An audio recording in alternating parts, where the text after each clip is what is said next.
Hello everyone, and welcome back to another NuclearCraft little spotlight. This time we're going to have a look at nuclear fusion. I'm making this video straight after one I made last time, so there's been no new updates or anything. We're just going straight in. This is version 2.2D. Again, like fission, there are a couple of bugs. I think there's only one that I can think of that to do with fusion, but it's not even a very big one. I might as well say it now.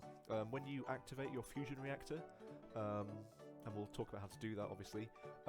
The sounds that are meant to play when the fusion reactor's on won't initially play. They'll only start playing once you sort of leave the game and come back in again. So basically, what's happening is that the state of the reactor, as far as the sound's concerned, anyway, isn't updating properly. But that's not a big issue. We should be able to fix that pretty quickly. But apart from that, everything, as far as I can tell, is working properly. So let's get straight into it. So first of all, obviously, you're going to have to want to build your fusion core. Fusion cores made like this, fission controller, and some other stuff. Not too bad. I might have to make that a bit more expensive. I don't know. We'll see. Everything else is quite expensive, though.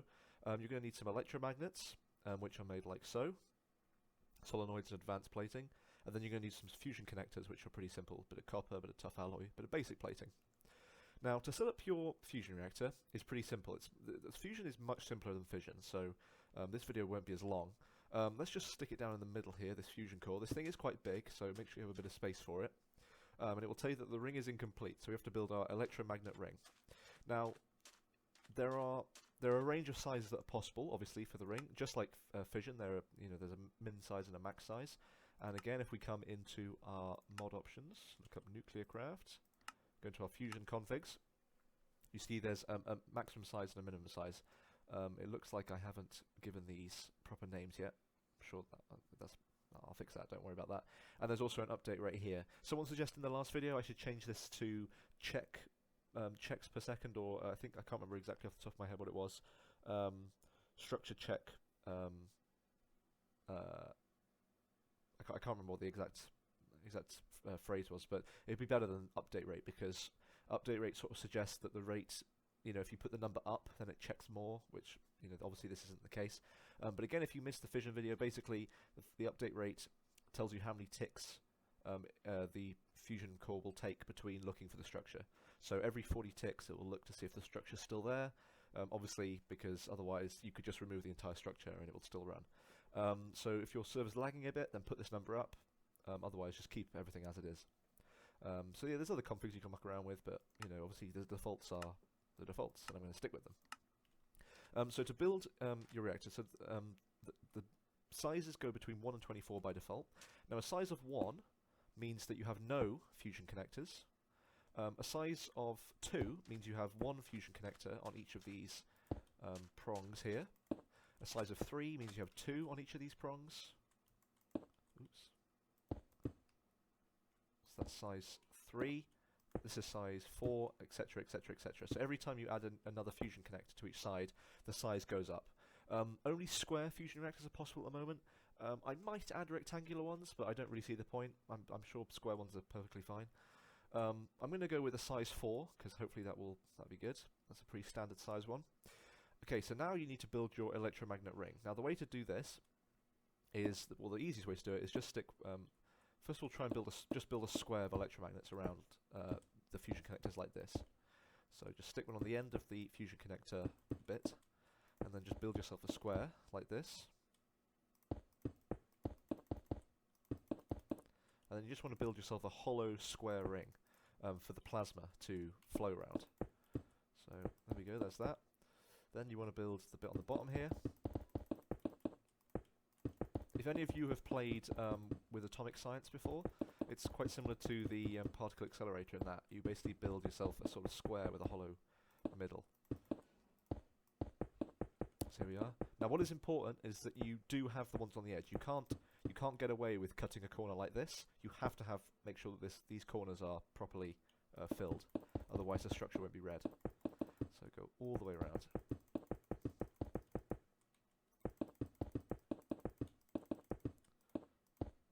And then finally up here, get the top going.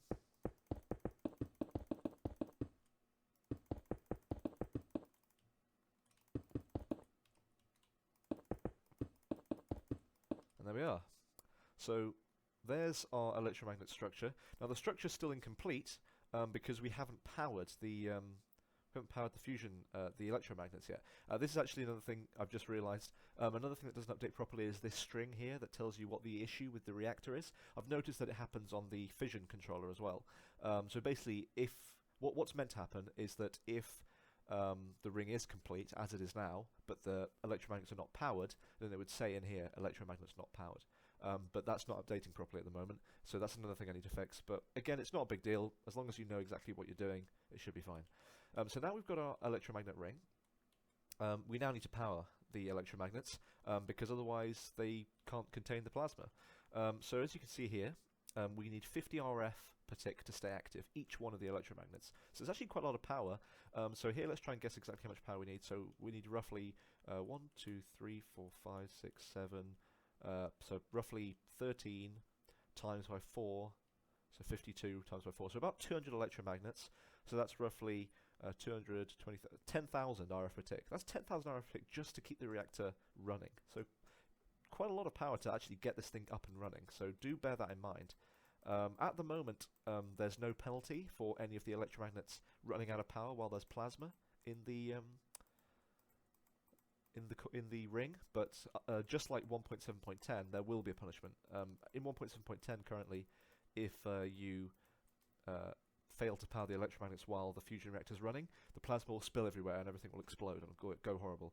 I don't want to have explosions, but I want to have a punishment, so the plasma will go everywhere and disintegrate the electromagnet, but I don't think I'll have the core blow up like it did before, because that was a little bit harsh, I think. Especially since the core back in that version was incredibly expensive. But I'm just going to put some of my lovely Ender.io conduits, gotta love this mod, all around the edge here. For some reason I'm getting a lag spike whenever I place these things, it's a bit weird. But it's fine, we'll just put this round. Ooh. And then I'm just going to connect them up here. And then I'm going to get myself a, just for the sake of testing, I'm going to get myself a creative capacitor. And that will power our electromagnets. And slowly but surely, they'll start powering up. You can see some of them are turning green now. So there we are. So when they're red, when these lights are red, that means they're not active. And when they're green, that means they're active. So as these start to turn on, we'll just wait for that. We're going to talk about fuels. Now there are 7 current fuels for fusion. There's, we'll go through them now, I guess. There's hydrogen. There's deuterium. There we are. Tritium. I won't go through the rest of them. Well, I won't go through them anyway. Tritium, helium-3, boron-11, lithium-6, and lithium-7. So hydrogen, deuterium, tritium, helium-3, lithium-6, lithium-7, boron-11. And all of these fuels can be combined with others. So there's 28 possible fuel combos in total. So you can mix hydrogen with hydrogen, hydrogen with deuterium, hydrogen, etc., with boron-11, and then mix deuterium. So all of them can mix with each other, and that ends up with a total of 28 fuel combinations. And each of the fuel combinations have different stats, have different fuel consumption rates, have different best efficiency, best heats for efficiencies. They all have different stats. If you want to look at those stats, they are in the configs. So if we go here, you can see fusion configs. All of the combo fuel durations, power gen, and heat variables are in here. You can see what they mean here. So the combo durations is basically how long they last, roughly. The fuel combo power is the base RF per tick the fuel combos generate, and the heat variables are related to the optimal temperatures at which the reactors should run. So the order of these numbers, there's a bunch of numbers in here, which there's one for every combo, and the order that they're in is hydrogen, hydrogen, hydrogen, tritium, hydrogen, deuterium, hydrogen, tritium, etc., etc., etc. Up to, so basically, first of all the combos of hydrogen, and then once you're done with hydrogen, boron-11, it then goes through all of the combinations of deuterium, excluding the hydrogen one because obviously that's before. Then all the combos of tritium, etc., etc., and then all the way to the final combo, which is boron-11, boron-11. So all the numbers are in there for you to change. And these numbers obviously are used in the maths of the fusion reactor. So let us now do one more thing, which is get a comparator. And a comparator is very useful. I just want to show people, because I think a lot of people didn't know this. If you get a comparator, it's not currently in this version, but it's going to be in the next one. If you put a comparator down next to the base of the fusion core, and then wrap redstone round, and let's say 1, 2, 3, 4, 5, 6, 7, 8, 9, 10, 11, 12, 13, 14, 15. So that's 15 long, which is obviously the maximum redstone strength. The comparator will output a redstone signal strength which is related to the current efficiency of the fusion reactor. And it will max out at 90% efficiency, or 95% efficiency, I think I might make it. So as soon as the fusion reactor hits 95% efficiency, it will automatically turn itself off through this little redstone loop. So basically when a redstone signal hits the fusion core, it will turn off or deactivate for a bit, and the efficiency will then drop for a bit, and then it will obviously cause the redstone signal to not reach the reactor, and then it will turn it on again. So this little comparator setup is the easiest way of keeping your reactor efficiency high. So that's pretty simple. All of these are nearly done. I think I just need to add a little bit more cable here just to finish off these corner bits. There we are. Sorted. So we now have our fully electromagnet powered fusion reactor, and you can see it's Reddit toroid side 4, and that's the size that I was talking about at the beginning. So we've currently got no fuel in there, so let's get some fuels. I'm going to use, as a demonstration, I'm going to be using deuterium and tritium, and just going to be using infinite amounts of that. Unlike the 1.7.10 versions, you don't use any fuel cells, you're using fluids. For the metal fluids, the boron 11, lithium 6, lithium 7, those are made by melting down the isotopes in a metal melter. So you just put those isotopes, like lithium 6 for example, let's get lithium 7. Lithium 7, you can melt it down and you get your lithium 7 fluid, and then you can use that in the fusion reactor.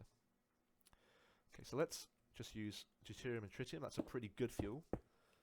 So let's do that. And let's pump these in. Oops.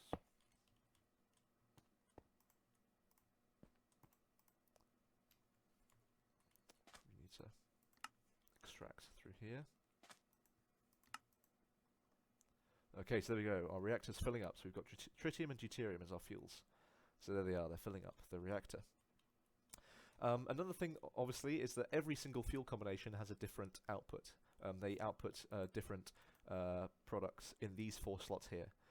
So in the case of deuterium and tritium, I think it outputs helium-4 and neutrons. So they're all real-life outputs. And obviously the neutrons can be used to generate more tritium. That's how you generate tritium in the first place, if you don't want to just generate the tiny amounts you do from electrolyzation, or electrolysis, I think is the word. Not electrolyzation, that is definitely not a word. But obviously neutrons can then be used in the irradiator with lithium 6 or boron 10 to generate more tritium. So that's quite important, because tritium and deuterium is the most powerful fuel combination, but it gets used up very quickly. So there we go, we've got our reactor filled now. Now to get the reaction started, as well as having these electromagnets powered, we also have to heat up the fusion reactor with an initial bit of energy. So I'm going to put this capacitor bank here, and I'm going to, this thing is going to start draining energy, and you'll see the temperature will start to rise. And we need to get the temperature to 8,000 kilokelvin before this thing does anything. So that's actually quite a lot of energy again, so do keep that in mind. To get this reactor started, you do need a huge amount of energy pumped into this thing. And once it hits 8,000, the reaction will self-start and self-sustain itself. It will start generating more temperature. So we'll just wait for that for a second. And here we are, we're getting close, and there we go, we've hit the temperature mark. Now you can see it's starting to generate its own power and generate its own heat. Now the sounds haven't played, so I'm just going to just show you what I mean by this bug. If I reload, go into the server again, you'll then hear the sounds play, I think. Hopefully. Because, you know, we've logged in and there we go. Now I'm going to turn that down a bit, that's quite loud.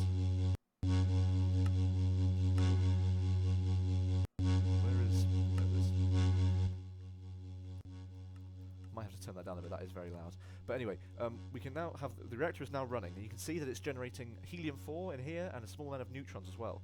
Now obviously we can pull those out with a fluid conduit, so let's do that. Let's get our resonant portable tank, and let's go, let's just do this. So let's pull out that. Oops. Okay, and this as well. So that's pulling out the helium, and then we want to have this filled with neutrons. So neutrons. Let's just get I want to just get a neutron bucket just to make sure that it holds neutrons. So there we are. Okay, so now those are filling up with the outputs. So as I said, all the different fuel combos have different outputs. Different amounts will generate different amounts of neutrons and helium 4, and some of them generate helium 3, and all sorts of different things. It's quite a complex system. Either you can go on GitHub. I haven't added the JAI recipes yet. Obviously, that's one of the problems. I'm not going to go through them all. You can go on GitHub and find them if you want. And if you do want them, just ask in the comments, and I'll give you a link. Otherwise, just experiment yourself, or just go on online and just find out, because they are the real values, so you should be able to find them online somewhere. So you can see the efficiency is already starting to rise. The deuterium-tritium combo is the fuel which has the lowest heat for the maximum efficiency to be reached, and I think that heat is about, I can't remember what it is off the top of my head actually. I think it might be about 800,000 kilokelvin for deuterium and tritium. I can't quite remember, to be honest, but other fuels usually will be a lot higher, and they'll take a lot longer to get to the maximum efficiency. But you can see here we're now generating 80,000 RF per tick, but we're using up fuel very quickly. There's this weird flickering effect that I can't fix at the moment, just because of the way that I've set up the mod. But every single time you see that little flicker, it's telling you that you've just eaten up a bucket of tritium and deuterium. So this is using up fuel incredibly fast. So although it's generating a lot of energy, it's using up the fuel incredibly fast. So just keep that in mind when you're building bigger fusion reactors. You're going to have to fill it up with a lot of fuel. And you can see as the efficiency starts to go higher and higher, this middle section will spin faster and faster. That's just, I don't know why I added that. I just thought it was cool. So yeah, that is pretty much everything. As I said, the comparator thing isn't added yet for 1.10.2 and 1.11.2. That's still something I need to add. But obviously when it is added, use that to control the efficiency of your reactors. But yeah, that's pretty much it. If you want to know some good combos, off the top of my head, I can try and remember some. Let's go into the let's go in here. I think I know some good combos. You can see here that there are some that have very good duration values, but usually the ones that last longer don't have as much power generated. Okay, I'm just adding this in after I finished the video originally. I just want to go through exactly how the power generated and the temperature generated, the temperature and the efficiency, the current efficiency is actually calculated. I don't think I made it very clear at all. So basically, as I said before, each of these combos has a, oh my goodness, each of these combos has a duration, power gen, heat variable base value. So for example, the deuterium-tritium one is hydrogen, tritium. So it's 156.3 for the deuterium-tritium combo. That's the duration. So that is the base ticks the combo lasts. The base power is 1,600 RF per tick. Base RF per tick, and the heat variable, as you can see, it's much lower than all the others next to it. It's 670. The base way that the power is calculated is you multiply the base power of the combo, multiply it by the toroid size, and then multiply it by the efficiency in percent. I must add, I think. Yes, it is in percent. So the efficiency is in percentage when you're doing this calculation. So for example, it's multiplied by 62. So 62 multiplied by 4 multiplied by 1,600 should come out to be about 400,000 RF per tick. So that's how you do the calculation. To work out the rate at which the temperature increases, you take 100 minus 0.94 times the efficiency, all divided by 2, and that is the rate at which the heat changes. So the higher the efficiency is, the slower the rate at which the heat increases, if you get what I mean. So the higher the efficiency, the temperature will rise more slowly. Okay? So again, that's not too bad, I don't think, to understand. That's fine. And then finally, the actual efficiency, how's the efficiency set? It's a bit of an equation, but basically it's related to the heat variable. It's an exponential, it's a bit of a weird calculation. It's to do with the heat variable, and basically the higher the heat variable is, it basically gives you a curve. So the efficiency curve sort of looks a bit like this. So it has a peak, and then it drops off quite quickly, and then goes back down towards 0. And the heat variable sort of decides where this peak is on the heat scale. So the lower the heat variable, so for example, deuterium-tritium has a very, very low heat variable. So the temperature at which the efficiency is very high is much, much lower. So the efficiency will rise very, very high very quickly, and then for all the higher temperatures it will be a very, very low efficiency. While some fuels, especially the heavier fuels like the metal fuels, will have a much, much higher heat variable, and so the peak heat will be much, much, much, much higher. The amount of time that each run of the reactor takes, i.e. each time it eats up more fuel, so that's much easier to calculate. That's just the base number of ticks that the combo takes divided by the size. So that's much simpler to work out. So bigger the reactor, the more quickly you use up fuel. I think that's pretty much everything. The best fuels I can remember are deuterium and tritium, deuterium and lithium-6, and hydrogen and boron-11. I think those are basically the best ones. There are other ones, of course. If you want to generate a lot of helium very fast, then the best ones are the really heavy elements, like boron and lithium, that generate helium incredibly fast through fusion. But otherwise, you know, I would say those three that I mentioned before are the best. Of course, it's up to you which ones you use. I mean, you might have a load of lithium mines that you want to use up, a load of boron you want to use up, and you might want to use different combos depending just on what you have available to use. You'll usually have a lot of hydrogen from this thing over here. So usually you'll have some hydrogen-hydrogen reactions, which is a pretty mediocre reaction. It uses up the hydrogen very quickly, and it generates a moderate amount of power. So that's obviously something you're going to have a lot of. You're probably going to have a big hydrogen reactor as your first fusion reactor. But otherwise, it's up to you. Just like the fission, it's up to you how you do this. So this is the fusion reactor. I think that's pretty much all I have to say. Again, if you have any more questions in the comments, don't hesitate to ask. Or if you've got any suggestions or whatever, again, just let me know. This is, of course, a tokamak fusion reactor. I have ideas to add an inertial confinement fusion reactor, which is going to be very different, obviously, but it's obviously it needs to be different. So I think I might make it more expensive. Obviously, one thing that needs to be added to the mod in the newer versions is the synchrotron, and I'm thinking maybe. Obviously, the whole point of inertial confinement fusion reactors is that they need. It's basically inertial confinement reactor has this. It's called a hull realm, I think, and basically you have the fusion fuel sort of trapped in a confined space, and then you have lasers that puncture and pressurize the fuel to get it ignited. And so I think I might use, instead of adding more lasers to the game, I'm going to use the synchrotron radiation to ignite the fuel in the inertial confinement reactors. So it's going to be very high-tech fusion, as opposed to this, which is more high-tech than a fission reactor, but still sort of medium-level tech. So the inertial confinement fusion reactor, if I add it, will be high-level stuff, more efficient, more difficult to build. We'll need more prerequisites. So I will see you in the next video. I don't know when that's going to be, because I think I've basically gone through everything that's in the mod so far. I might do a video in a few weeks' time on active cores in fission reactors, or perhaps a little video on synchrotron radiation when that's added. We'll have to see. We'll just see what comes next. So until then, thank you very much for watching and playing the mod, and I will see you next time. Goodbye.